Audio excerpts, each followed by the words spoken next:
Hola, ¿cómo están? Buenas tardes, bienvenidos a la Central de Informaciones. Soy Tatiana Alemán, los voy a estar acompañando. Hoy tenemos varios temas en agenda de actualidad, como cierre de año también, que vamos a ir tratando a lo largo del programa. Y vamos a comenzar con uno sumamente importante que tiene que ver con el fallecimiento de estos dos trabajadores al interior de un local de McDonald's que se han comenzado a tomar lamentablemente luego de este hecho una serie de decisiones. Entre ellas se ha aprobado un decreto de urgencia en Consejo de Ministros que contiene medidas específicas respecto a la protección de los derechos de los trabajadores a nivel nacional. En concreto, ha habido una modificación a la Ley General de Inspección del Trabajo. ¿En qué consiste esta modificación?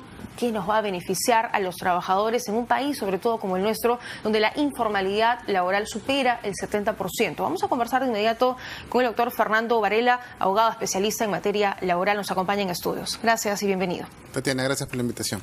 Doctor Varela, cuéntenos en específico de qué tratan estas modificaciones, cuáles son los beneficios para los trabajadores. Son modificaciones reactivas en primer lugar, ¿no? Hemos visto que la semana pasada se dictó también otra norma en la que se señalaba, por ejemplo, que se reducía el plazo de investigación para accidentes mortales a 10 días, prorrogables a 10 días más, que hablaban también sobre el tema de la capacitación. No solamente se debe capacitar en el puesto, sino en el ambiente, tratando de resolver este problema lamentable que sucedió.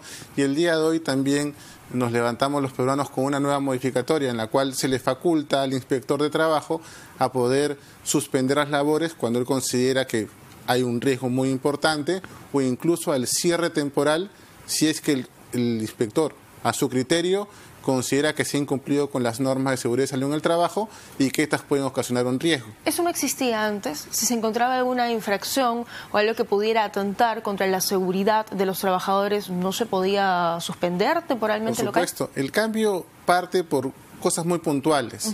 Por ejemplo, ahora se señala puntualmente que si hay un cierre, porque a veces tenían ese temor, si hay un cierre, los trabajadores no pueden dejar de ser remunerados. Yo lo puedo cerrar por 10 días más si hay un accidente mortal y tengo 20 días donde se preocupa la autoridad y qué pasa con ese pago de la remuneración. Te puedo cerrar 20 días o te puedo cerrar incluso 30 si no hay un accidente mortal, pero no vas a perder tu remuneración. O no te puedo enviar de vacaciones, porque muchas empresas lo que hacían es, bueno, si me cierran, envío de vacaciones. Entonces, claro, en este caso tampoco se puede hacer, y el tiempo que ha pasado es computable para los demás beneficios. No puedo decir, no trabajaste, no te puedo computar ese tiempo para los demás beneficios. O sea, cuenta como si estuviera trabajando. Exactamente. Son temas importantes, yo digo que son importantes, pero lo que nos preocupa, ya que estamos en el punto de vista laboral y de investigación, es cuándo van a ir sacando más normas. Yo creo que lo más sensato hubiera sido, aprovechándose, digamos, entre comillas, de este lamentable suceso, sentarnos y realmente atacar el verdadero problema. No sacar. ¿Qué normas faltan? Tú lo dijiste hace un rato, Tatiana. La informalidad. Has dicho 70. Es una cifra muy optimista. Estamos pasando por un proceso de inmigración irregular. Incluso la ministra de Trabajo la semana pasada señaló que este proceso de inmigración irregular ha logrado que los índices de desempleo juvenil aumenten. Entonces, estamos hablando hoy, los menos optimistas, de un 80 a 20%. Y lamentablemente se insertan en el mercado informal, porque es lo más fácil, lo más rápido. Es inmanejable. O sea, el día de hoy nosotros vemos que están legislando reactivamente, pero no hay esa oportunidad en la que nos sentamos a conversar y decimos, ataquemos el problema. Fíjense que McDonald's pudo haber cometido un error, se está investigando, pero no deja de ser una empresa formal. Dentro de su formalidad habrán puntos de informalidad, pero ¿qué pasa con ese 80% de mercado informal? Es que eso es lo que no logro entender, ¿no? Hablamos de una transnacional, una empresa que, bueno, si bien es una franquicia, le pertenece a Arcos Dorados, si no me equivoco, pero aún así, ¿no? Es una empresa formal que tendría que tener pues todas las garantías de seguridad para sus trabajadores, la remuneración y, en fin, todo lo que exige la ley del país. Pero yéndonos un poco más atrás, este incendio donde fallecen dos chicos al interior de un contenedor, ¿hablamos de informalidad o hablamos de el peor caso de trabajo que pudiera existir probablemente? Y no hemos hecho nada. ¿Y qué pasó ahí? No se hizo nada, se han hecho las investigaciones, seguramente... Se fueron a la cárcel estas dos personas lo que habían contratado. Y seguramente esto se va a ir perdiendo en los pasillos del Poder Judicial. Mientras tanto seguimos sufriendo lo mismo. Yo digo, estas normas son interesantes, El único peligro que sería es que queda a criterio del inspector de trabajo. Pero, digamos, también tiene que haber unos procedimientos mínimos para establecerlos y gracias a Dios, la propia ley dice que para establecer esos criterios de cierre tenemos que esperar el reglamento. Todavía no está el reglamento, tenemos que esperarlo.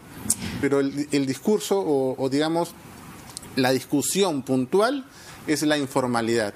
No podemos sostener un 80% del mercado informal. ¿Quién se encarga ahorita de esa fiscalización? ¿SUNAFIL? La SUNAFIL. Y también se ha dictado una norma que establece que se le tienen que otorgar más recursos. Es que ni siquiera hay la suficiente cantidad de inspectores para poder abarcar todo el país. Completamente de acuerdo. Y hay que tener en cuenta que la solución de los conflictos laborales no solamente va por el lado de la inspección, también va por el lado de los procesos judiciales, todos ellos atiborrados. Un trabajador que el día de hoy demanda, por ejemplo, la primera audiencia, si es el día de hoy, diciembre, 30 de diciembre, demanda la audiencia de conciliación, que es una audiencia preliminar, puede estar fijada en septiembre del próximo año. Y la audiencia de juzgamiento, donde se da realmente su caso, muy fácil podría ser en diciembre del próximo año o quizás marzo o abril del próximo año. Entonces, hay una enorme carga procesal también. Hay una enorme carga procesal, hay un problema en la inspección, hay mucha informalidad y lo que se tiene que tomar es la decisión.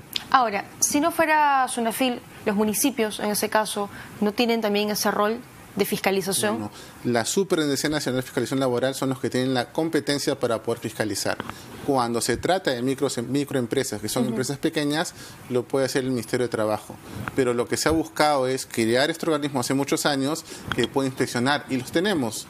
Y son personas que quieren lograr estos índices de informalidad bajen, pero si no hay recursos, no van a poder hacerlo. Lo que se han obligado muchas veces es hacerlo más fácil, inspeccionar al formal, y el informal no es inspeccionado. Entonces lo que se tiene que hacer es dotar de más recursos, darle más inspectores de trabajo y así poder evitar este tipo de problemas. Pero también educar. El tema de la seguridad y salud del trabajo es dual.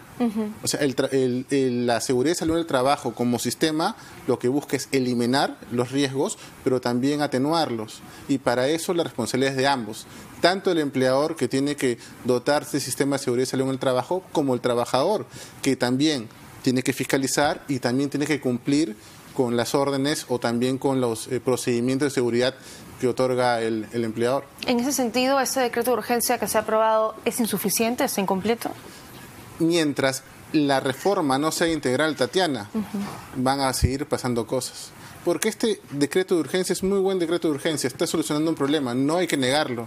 Pero ¿a quién va a atacar ese decreto? ¿Al formal o al informal? A una minoría. A una minoría. Yo siempre utilizo este ejemplo, ya que estamos en diciembre. En diciembre siempre nos llaman y nos convocan para hablar de la gratificación. Y yo siempre digo lo mismo. Cuando nos están viendo por televisión, solo un 20% está viendo, sabe lo que es la gratificación. El 80% no lo sabe porque no se le paga gratificación. No están en contrato, mucho menos van a tener una gratificación. Claro que sí. En este sentido, hoy McDonald's como empresa, como transnacional, sigue operando en nuestro país. Donde ocurrió ese lamentable hecho, estaba cerrado, tengo entendido, el local, pero las otras cadenas sí siguen funcionando.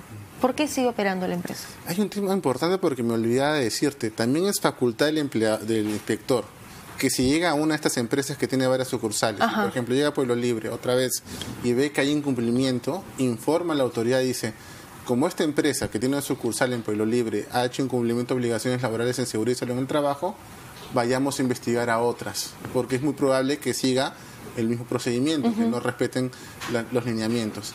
Y a lo que tú me dices, es un tema muy sensible, porque también hay que tener en cuenta que muchas veces estos errores no provienen de la cabeza, sino hay algún trabajador que con tal de reducir algunos costos, y seguramente, espero, sin haber consultado, no ha cumplido con los deberes de seguridad y salud en el trabajo. Pero además cerrar una cadena también sería evitar que el resto de trabajadores pueda percibir una remuneración justo a fines de año, cuando los peruanos requieren un poco más de ingresos por este fin de año. Es que claro, a lo largo de los últimos días hemos escuchado una comparación probablemente bastante injusta, pero que retrata un poco lo que estamos viviendo. Hace algunos años encontró una cucaracha en una pizza de Domino's, la cadena se fue del país, cerraron todos los locales y al cabo de un tiempo regresaron. Estamos hablando de dos vidas que no tienen punto de comparación. Entonces la pregunta es ¿por qué sigue operando? Contigo, Tatiana, pero en ese caso recuerdo bien que la respuesta fue ciudadana. Las redes cumplieron un papel importante, tanto así que no hubo ingresos, no participaban en sus restaurantes y tuvieron que cerrar. Hicieron una reingeniería, tuvieron otros socios y ahora han regresado, un poco más modernos, un poco más seguros. La respuesta ha sido ciudadana y la respuesta de la autoridad es la que la ley le da. Te cierro, investigo, sanciono, y dentro de esa sanción el ciudadano piensa y dice, son 800.000 soles. Son 800.000 soles que van a la autoridad administrativa, que no van a los deudos. Claro. También es un tema que hay que tocar, porque los deudos tendrán que ir a un proceso judicial que se demorará, lo que te digo, 5 o 6 años para poder tener justicia. Mientras tanto, la autoridad ya cobró la multa. Y además hay que recordar que también la empresa no se va a quedar con los brazos cruzados y lo que va a hacer es impugnar esa multa y también judicializarla. Entonces, el problema es largo. Lo que tienen los inspectores utilizan las herramientas que tienen. Ese es un tema que también tiene que verse, ¿no? Lo sensible hubiera sido que una parte de la multa, por ejemplo, ya que se ha investigado y se puede haber acreditado que ha habido una falta del deber de prevención, también sea los deudos. Claro, pero en este caso no ha habido esa modificación en ese sentido. A mí me sorprendió muchísimo leer el informe de Sunafil, la cantidad de faltas que tenía esa empresa, faltas graves, y aparentemente con conocimiento de las personas que están encargadas, de los administradores, sabiendo que esta máquina podía fallar, que estaba en mal estado y que aún así siguió operando, que no tenían la ropa adecuada, ¿no? Los instrumentos de seguridad. Y mira cómo es el problema en este caso es que si queremos buscar responsables penales, nos vamos al Código Penal y el artículo 168A señala lo siguiente: para que yo pueda sancionar penalmente, tengo que determinar que hay una actitud deliberada, pero además tienen que haber sido inspeccionados antes y haber sido advertidos de esta irregularidad. Pero si no hay recursos no lo vas a hacer. Claro, no hay. En ese sentido, esa norma es letra muerta. Muy bien, doctor Varela, muchísimas gracias por habernos acompañado el día de hoy. Quedó claro entonces, importante ese decreto de urgencia, lo que se ha aprobado en Consejo de Ministros, pero falta todavía profundizar mucho más, sobre todo atacar la informalidad laboral. Pausa y volvemos con más.